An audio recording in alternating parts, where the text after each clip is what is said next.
Hey guys, Fred Sumner here. As you know, I'm doing a little video today. I'm going to show you how to make quick, simple, easy antiseptic salve. You know, you get a cut on your arm, bug bite, something like that. It will soothe it. It's antiseptic properties. And the stuff that you can find, you probably have laying around. Or you can get out real close.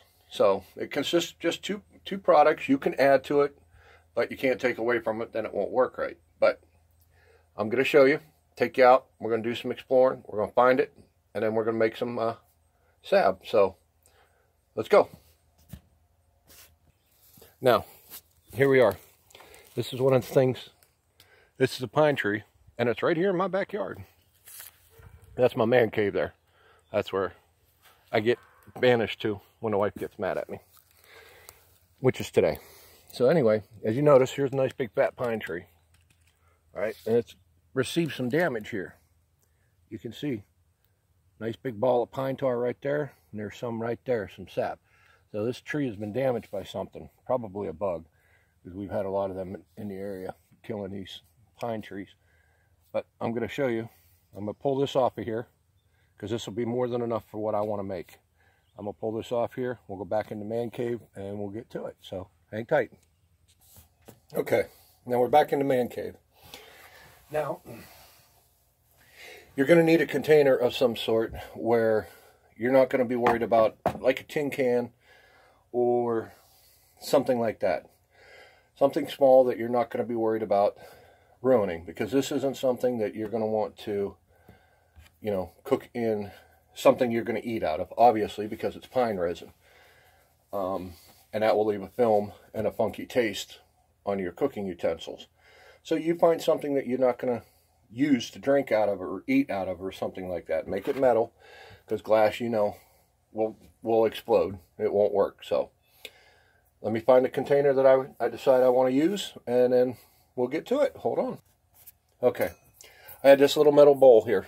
I don't know where I got it. A little stainless steel bowl. I think I got it from Walmart, to be honest with you.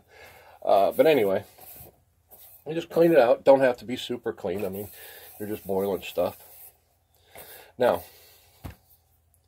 okay, and I've got a little stove here, but you can easily do this over a fire. I got a little stove here. This is a little camping stove. It's good sometimes, you know. I don't feel like building a fire, so I just grab this, bing, bing, bing, I'm done. I got food made in a couple minutes. You know, like if I'm stopping for lunch or something. But anyway, now, you just take your bowl, get your little fire going. You don't need the heat real high. This is not something you're going to need a lot of heat for, because it will melt pretty quick. Now, the first component, as you saw, was a big old hunk of pine tar. Okay, sap that I got off that tree. Just drop it in there and let it start coming down. I'll bring that heat down even a little bit more, because I don't want to burn the pine tar, just want to melt it. And it smells really good when it does cook. Yeah. Now the other component you need is beeswax. Now you could also use rendered animal fat. You know, you could use raccoon, deer, all of that. You don't really want to use like a bear, because it's kind of like pig. You know, unless you process it really well. Hell, for that fact, you could even use lard, which I have right here. But I would kind of stay away from bear, just because unless you like the smell of bear fat, well then, there you go. Now, give me a second. I got to get a stick so I can stir this. I'm not overly prepared, but give me a second. Let me stir this, and I'll be right back. Okay, now I'm back. Now, I'm going to turn this light on. You can see it right here. It's going to get a little bright for a second, but I'm going to move you so you can see. Oh, hell, I'll just bring that to you. Okay. One of Mr. Dave Canterbury's tricks. Grab it with the bear. Now, as you see, the heat, ooh, that was bad. Let's see if I can get that in. You can see it's starting to melt a little bit. Okay. That's what you want. You want it to kind of turn into a liquid. Let's get it back up on there. Put you guys to the side. Now,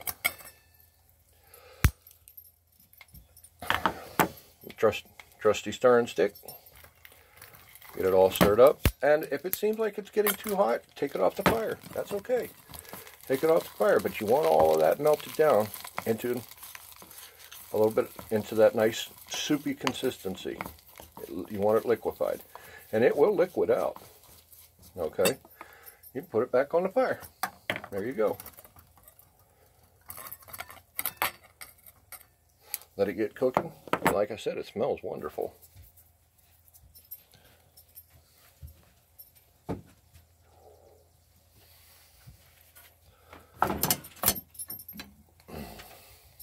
Sorry, one of my dogs just showed up. But now, for the beeswax, you don't need near as much as this. Maybe a quarter of this is all you need. It can be a little hard to cut, so. There. That right there, that's about all you're going to need. So, I'll be right back. Okay, now like I said, that's about all you need. Now you need to stir this up. You're going to get some like little pieces of bark, maybe a dead bug, that kind of stuff in the stuff that's floating on the top of it, okay? And that's okay, because you just keep moving it around. You're going to get some. It's going to have to be cleaned off the top of it. It's not that big of an issue. So I'll show you what I get off and how much I have left when I'm done. Now remember, this pot is going to be with pine tar, so that's it. Once you do, you're going to have to work like hell to get the pine tar off, and everybody knows how hard it is to get pine tar off stuff when it decides it wants to stay. So, all right. Now, after it's been cooking for a while, you will get a color similar to that, almost a blackish color, or a dark brown. I'm partially colorblind, so it's hard for me to tell, maybe even a reddish color. But that's what you're looking for, and you can see little floaters in there. Now I'll show you how to get them out. Okay, I moved sides so I could have the light on. Now, to get that out, all right, all that, what I did was I just took a stick and flattened it. Made it kind of like a little spatula type situation. You want to get all that nastiness out of there. You don't want that in there. You want it to be smooth. And it will start to solidify on you. So if it does, like mine has done, I've let it sit too long. Just get it back on the heat for a few seconds. Man, that smells good. Get it back on the heat for a little bit. And that will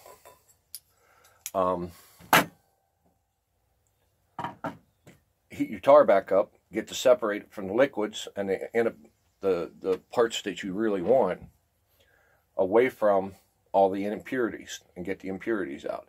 And before anybody says this is not a white belt, it's an unstained leather belt. It's 8-inch or 8-ounce or 6-ounce leather belt that I bought.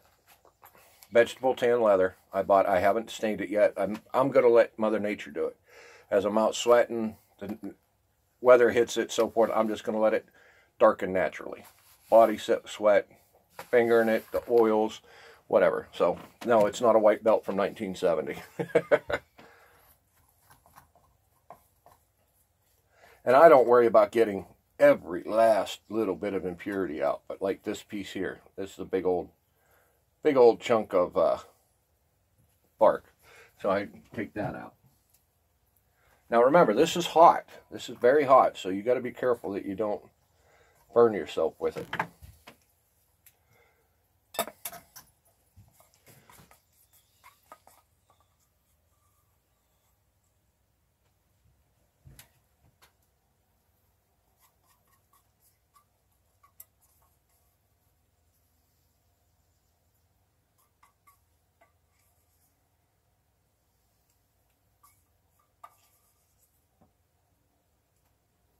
Now, I'll be right back. I'm going to take a couple minutes. I'm going to get this completely cleaned out. Okay, now I've got it cleaned out. I know this video is getting long, so I'm going to try to shorten it down. I'm going to hurry up and get this done. What you do now, you just take your wax and you drop it in there. You can break it up into smaller pieces so it melts easier. Now, the more wax you put in, the thicker it will be when it's done, okay? it will be a little bit harder to spread. So you don't want a whole lot of wax or tallow or whatever you're using, because then it will solidify too hard, and like I said, you won't be able to use it. So what I'm going to do, I'm going to let this melt, get it mixed up, get a tin, pour it in a tin, and show you what it's all about. Okay, now I've got all the wax melted into my pine tar. I could have done it right here on this little tin that I have, but it's just a little metal tin, pushes together, because this is all I'm really going to need for it to fill out. That's all I'm going to need to salve. Yes, this is from the Pathfinder School.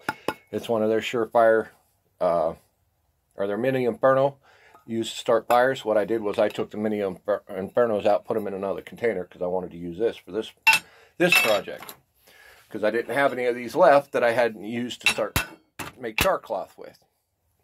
Anyway, wax has been melted. It's still good and hot. So find my pliers here. Take it and just pour it right into the tin. Now, this tin, obviously, I'm going to have more than what I need. Should have used a bigger tin. How about that? There. But now, I've got some more in here that there's still some left in there. I can let it cool and keep it, and I'll have a second batch. Once this batch cools, I'll be good to go. So, now when this cools and solidifies, I can use it, rub it on like a bug bite, a small cut, something like that. Act as an antiseptic, and you're off and running. Just a little something that you can pick out of nature and make for yourself to help when you're out in the woods. And that little tin, this little tin isn't no size. You can throw it in a quick little med kit, and you're out the door. So, anyway, see you till the next time.